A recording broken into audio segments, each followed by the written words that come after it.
శ్రీమాత్రే నమ. జై గురు దత్తాత్రేయ నమ. ఈ వీడియోలో మనం ఆగస్టు 1వ తారీఖు నుంచి 31వ తారీఖు మధ్యలో జరగబోయే మాస ఫలితాలు మేషరాశి వారికి ఏ విధంగా ఉండబోతున్నాయి అన్న విషయాన్ని మనం ఈ వీడియోలో పరిశీలిద్దాం. మరి మేషరాశికి ఈ మాసంలో ధనస్థానంలో కుజ గురులు, చతుర్థ స్థానమందు రవి, పంచమ స్థానంలో బుధ శుక్రులు సంచారంతో ఈ మాసం ప్రారంభం జరిగింది. ఇంకా దీర్ఘకాలంగా ప్రయాణించే గ్రహాలు లాభస్థానంలో శని భగవానుడు సంచరిస్తూ పూర్వభాద్ర నక్షత్రం అనే గురువుకి సంబంధించిన నక్షత్రంలో ప్రయాణించడం జరిగింది. ఇది ఈ రాశి వారికి ఒక అదృష్ట యోగాన్ని ఇచ్చే కాంబినేషను. ఎందుకంటే మనకి లాభస్థానంలో ఉన్నటువంటి శని భగవానుడు భాగ్యాధిపతి యొక్క నక్షత్రంలో సంచరిస్తూ ఉంటే, ఆ గురువు ధనస్థానంలో సంచరిస్తూ జాతకుడికి ధనయోగాన్ని, కుటుంబ సౌఖ్యాన్ని, తన యొక్క వాక్చాతుర్యాన్ని పెంచే విధంగా ఇచ్చే అవకాశం ఉంటుంది. ఇక మనకి 12వ స్థానంలో రాహుగ్రహ సంచారం.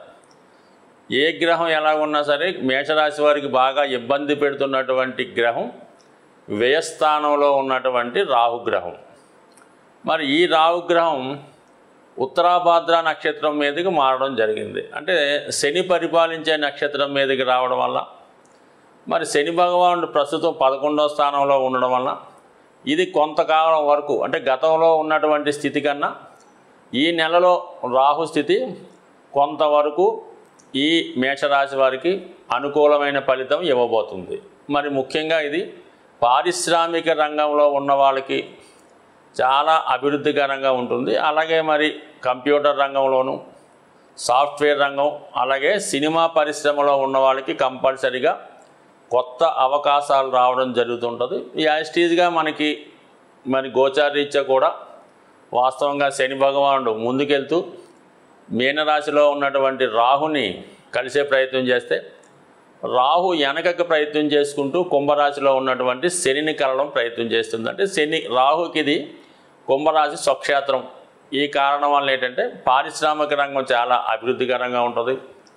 అలాగే మరి వినియోగదారుల యొక్క, అంటే ప్రజల యొక్క, ముఖ్యంగా మేషరాశి వారి యొక్క ఆదాయం పెరుగుతూ ఉంటుంది. అంటే విదేశ సంబంధించినటువంటి ధనం రావడం, జాతకుడు ఏదో విధంగా తన సంపాదనని పెంచుకునే ప్రయత్నం చేయడం జరుగుతూ ఉంటుంది.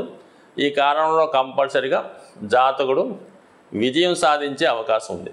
దానికి అదనంగా శని భగవానుడు వక్రించి ఉండడం వల్ల కంపల్సరిగా గతంలో చేసినటువంటి వర్కింగ్ అవర్స్ కన్నా అదనంగా రోజుకి ఇంచుమించుగా 12-16 గంటలు వర్క్ చేసే విధంగా జాతకుడికి సామర్థ్యం వస్తుంది.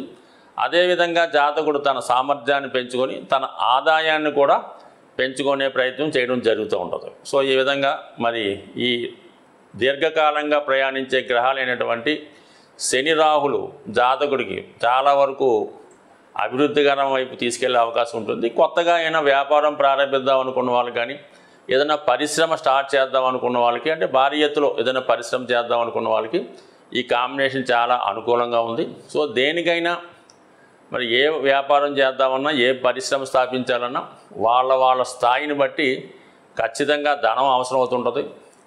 ఆ ధనంతో పాటు జాతకుడికి అదృష్టం కూడా తోడవాలి. అటువంటి అదృష్ట యోగాన్ని గురువు ద్వారా మనకి కుటుంబ స్థానంలో, ధనస్థానంలో ఉండడం వల్ల జాతకుడు ఏ పని చేద్దామన్నా దానికి కుటుంబ సభ్యుల సహకారం 100% ఉంటుంది. అలాగే కుటుంబ సభ్యుల యొక్క ఆర్థిక సహకారం కూడా చాలా వరకు జాతకుడికి లభించే అవకాశం ఉంది. సో ఇక గురువు వాక్స్థానంలో, ధనస్థానంలో ఉండడం వల్ల కుటుంబంలో శుభకార్యాలు జరిగే అవకాశం ఉంటుంది. జాతకుడు కూడా ఎక్కువగా శుభకార్యాల్లోనూ, అలాగే ఆధ్యాత్మిక భక్తి సంబంధించిన కార్యక్రమాల్లో పాల్గొనడం కూడా ఎక్కువగా జరుగుతుంటుంది. బట్ ఏదో అంటే వృషభ రాశి యాక్చువల్గా సహజ ధనరాశి. ఆ సహజ ధనరాశిలో ఈ భాగ్యాధిపతి గురువు ప్రవేశించడం వల్ల ఖచ్చితంగా వ్యక్తిగతంగా మీ కుటుంబం యొక్క ఆదాయం పెరుగుతుంది. అలాగే ఇది ఫైనాన్స్ వ్యాపారం చేస్తున్న వాళ్ళకి, వ్యవసాయ రంగంలో ఉన్న వాళ్ళకి, పాడి పరిశ్రమ మొదలగు రంగాల్లో ఉన్న వాళ్ళకి వ్యక్తిగతంగా వాళ్ళ ఆదాయం కూడా పెరిగే అవకాశం ఉంది. ఇది విద్యార్థులకు కూడా చాలా వాక్చాతుర్యంతో పాటు మంచి స్కాలర్షిప్ లాంటిది కూడా పొందే అవకాశం ఉంటుంది. ఇంకా ముఖ్యంగా రాష్ట్రాధిపతి గురువు, రాష్ట్రాధిపతిగా ఉన్నటువంటి కుజుడు గురువుతో కలిసి ధనస్థానంలో సంచరించడం. మేషరాశి వారికి కుజుడు లగ్నాధిపతి అలాగే అష్టమాధిపతి కూడా అవటం వల్ల మరి చాలా వరకు ఈ కుజుడే ఈ మేషరాశి వారి అభివృద్ధికి కారణమవుతుంటాడు, వాళ్ళ యొక్క పతనానికి కూడా కారణమవుతుంటాడు. అంటే లగ్నాధిపతిగా అభివృద్ధి ఇస్తూ ఉంటాడు, అష్టమాధిపతిగా ఇబ్బందులు పెడుతుంటాడు, పతనాన్ని ఇస్తుంటాడు, సడన్గా జరిగే సంఘటనలు కూడా కారణమవుతూ ఉంటాడు. సో ఏదన్నా జాతకుడు తన సెల్ఫ్ మిస్టేక్స్తో స్వయంకృత అపరాధంతో నష్టపోయే అవకాశాలు ఎక్కువగా ఉంటాయి.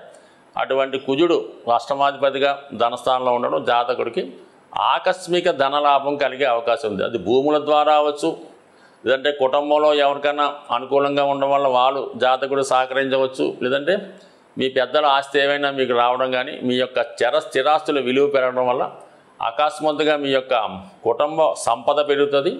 వ్యక్తిగతంగా దాంట్లో మీ భాగంగా మీ యొక్క వ్యక్తిగత సంపద కూడా పెరిగే అవకాశం ఉంది. అలాగే మీరు కుజుడు వాక్స్థానంలో ఉండడం వల్ల కొన్ని సందర్భాల్లో కుటుంబ సభ్యుల మధ్య విరోధాలు వచ్చే అవకాశం ఉంది. మీరు చాలా అథారిటేటివ్గా ప్రయత్నించడం వల్ల కొన్ని సందర్భాల్లో కఠిన నిర్ణయాలు తీసుకోవడం వల్ల కుటుంబ సభ్యులు కొంత బాధపడే అవకాశం ఉంటుంది. కాబట్టి ఏదైనా మాట్లాడే విధానంలో సౌమ్యంగా చక్కగా మాట్లాడడం అనేది చాలా వరకు జాతకుడికి అనుకూలించే అంశం. మరి ప్రస్తుతం ఈ గ్రహాలు ఎలాగ ఉంటే మరి ఇంచుమించుగా ఆగస్టు 16వ తారీఖు వరకు రవి చతుర్థ స్థానంలో ఉంటూ కొంతవరకు మీ కుటుంబంలో స్త్రీలకి అనారోగ్యం లాంటివి కలిగే అవకాశం ఉంది. ముఖ్యంగా తల్లిగారికి ఏమైనా హెల్త్ ప్రాబ్లమ్స్ వచ్చే అవకాశాలు ఉన్నాయి. ఆగస్టు 16 తర్వాత రవి పంచమ స్థానంలోకి రావడం వల్ల అక్కడ ఉన్నటువంటి శుక్ర బుధ గ్రహాలతో కలిసి ఉండడం వల్ల ఒక విధంగా అద్భుతమైనటువంటి ఉన్నత విద్యాయోగం ఏర్పడుతుంది. ఇది ఉన్నత స్థాయిలో విద్యార్థులకి చాలా అనుకూలించే అవకాశం ఉంది. సో ఏదైనా ఈ వారం ఈ నెల మొత్తం ఈ మేషరాశి వారికి చాలా అనుకూలంగా ఉంది. యాస్టీజ్గా వెయ్యి స్థానంలో రాహు అంటే స్పెక్యులేషను, ఈజీ మనీ కోసం ఆశపడద్దు. మిమ్మల్ని మోసం చేసేవాళ్ళు తరచూ మీ వెంటే ఉంటారనే విషయాన్ని మాత్రం మీరు సర్వదా గ్రహించండి. సాధారణంగా ద్వాదశ రాశుల వారికి కూడా ఎక్కువ సమస్యలు అన్నది రుణ సమస్యలు ఎక్కువగా ఇబ్బంది పడడం జరుగుతూ ఉంటుంది. ఆ రుణ సమస్యల పరిష్కారానికి మరి ఈ నెలలో మీకు చాలా సక్సెస్ఫుల్గా 100కి 100% జరిగే రెమెడీ ఒకటి మీకు చెప్పడం జరుగుతుంది. అది జాగ్రత్తగా మీరు చేయడం వల్ల ఈ రుణ సమస్యల నుంచి బయటపడే మార్గం కనబడుతుంది. దానికి ఏం చేయాలంటే మీరు మంగళవారం రోజు సింధూరం అంటే మామూలుగా ఒక మంచి సింధూరం ట్రై చేసుకోవాలి. మనకి మామూలు చిన్న చిన్న పూజా స్టోర్లో దొరికే కల్తీ సింధూరం కాకుండా కొంచెం ఫేమస్గా ఉన్నటువంటి దాంట్లో షాపుల్లో మంచి సింధూరం అన్నది లభిస్తూ ఉంటుంది. దానికి అంటే మీరు మనం చేయగలదు ఆ టెంపుల్లో పూజారి గారికి ఇవ్వడం వల్ల ఆ సింధూరంకి మామూలుగా ఈ సంపంగి నూనె అని మల్లె నూనె అని బాగా మంచి స్మెల్ వచ్చే ఆయిల్స్ ఉంటాయి. దొరికితే చామంతి నూనె లేదంటే మల్లె మొగ్గల నుంచి తయారు చేసిన నూనె లేదంటే సంపంగి నూనె, అది కొంతవరకు కొంత ఖరీదైనా కూడా ఎంతైతే మరి ఆంజనేయ స్వామి యొక్క విగ్రహం ఉంటుందో ఆ విగ్రహానికి చక్కగా ఈ సింధూరం ఆ సుగంధ తైలం కలిపి మొత్తం లేపనంలా చేస్తారు. మనకి ఇక్కడ ఆంధ్ర తెలంగాణ ప్రాంతంలో అయితే దాన్ని అభిషేకం అంటారు. ఆ విధంగా సింధూరంతో ఈ తైలం కలిపి ఆంజనేయ స్వామి విగ్రహానికి సంపూర్ణంగా అలంకరించడం వల్ల అలంకరించిన తర్వాత తమలపాకుల మాల స్వామికి అర్పించిన వల్ల ఖచ్చితంగా మీకు దాని తర్వాత ఏం చేయాలంటే మీరు అది ఆలయమైనా బయట ఉన్నటువంటి ఆంజనేయ స్వామి ఆలయమైనా 108 ప్రదక్షిణలు చేయవలసి ఉంటుంది. ఎలాగా చాలా అతి వేగంగా ఆంజనేయ స్వామి ఎంత వేగంగా ప్రయాణిస్తాడో మీ యొక్క ఓపికను బట్టి 108 ప్రదక్షిణలు అతి శీఘ్రంగా చేయడం వల్ల మీలో ఒక శక్తి ఆవహించి రుణ సమస్యలు ఉన్న వాళ్ళకి రుణ సమస్యలు తీరే మార్గం కనబడుతుంది. అలాగే ఉద్యోగ ప్రయత్నం కూడా దీనివల్ల ఫలించే అవకాశం ఉన్నది. సో ఇది స్త్రీలకు కొంతవరకు ఇబ్బందికరంగా ఉంటే, స్త్రీలైతే పౌర్ణమి రోజు పొద్దున్న నుంచి సాయంకాలం దాకా ఉపవాసం ఉండగలిగిన వారు ఉపవాసం, లేని వాళ్ళు ఏదైనా ఫ్రూట్స్ లాంటివి తీసుకొని, మరి పౌర్ణమి నాడు వెన్నెల ఎక్కువగా ఉంటుంది కాబట్టి వెన్నెల అంటే చంద్రోదయం అయిన తర్వాత వీలైతే మీరు తెలుపు రంగు వస్త్రాలు, మామూలుగా ట్రెడిషనల్ వస్త్రాలు అవ్వచ్చు, మామూలుగా మీరు లోకల్గా వేసుకున్నటువంటి పంజాబీ డ్రెస్ లాంటిది కూడా అవ్వచ్చు, తెలుపు రంగు వస్త్రాలు ధరించి అమ్మవారికి పాయసం నైవేద్యంగా పెట్టాలన్నమాట. పాయసం నైవేద్యంగా పెట్టి అదే వెన్నెల్లో కానీ లేదంటే అమ్మవారి దగ్గర లలితా సహస్రనామాన్ని సంపూర్ణంగా పారాయణ చేసి ఆ యొక్క ప్రసాదాన్ని కేవలం మీ యొక్క కుటుంబ సభ్యులు మాత్రమే సేకరించడం వల్ల కూడా మరి మీకు వివాహ సమస్య ఉన్నా, రుణ సమస్యలు ఉన్నా కంపల్సరీగా మీకు దాని నుంచి బయటపడే మార్గం కనబడే అవకాశం ఉన్నది. సో ఇది ఒకటి వివరంగా చేయండి. ఎంత పెద్ద రెమెడీ చేయలేని వాళ్ళు ఏం చేస్తారంటే మామూలుగా సింధూరాన్ని చక్కగా కొబ్బరి నూనెలో కలిపి ఒక 108 తమలపాకులు తీసుకొని ప్రతి తమలపాకు మీద సింధూరంతో ఒక చిన్నగా ఒక మనకి ఈ ఉంగరం వేలుతో చిన్న గీతలా గీసి ప్రతి ఒక తమలపాకు ఒక ఆంజనేయ స్వామి యొక్క నామంతో లేదంటే శ్రీరామ అని స్వామి పాదాల దగ్గర ఉంచి మీ యొక్క కోరిక చెప్పుకోవడం వల్ల 100% మరి ఏదైనా ఆంజనేయ స్వామికి తమలపాకులు ఏ విధంగా సమర్పించినా మీరు ఏ ప్రయత్నం చేసినా స్వామికి చెప్పుకుంటే అది ఖచ్చితంగా తీరే అవకాశం ఉంది.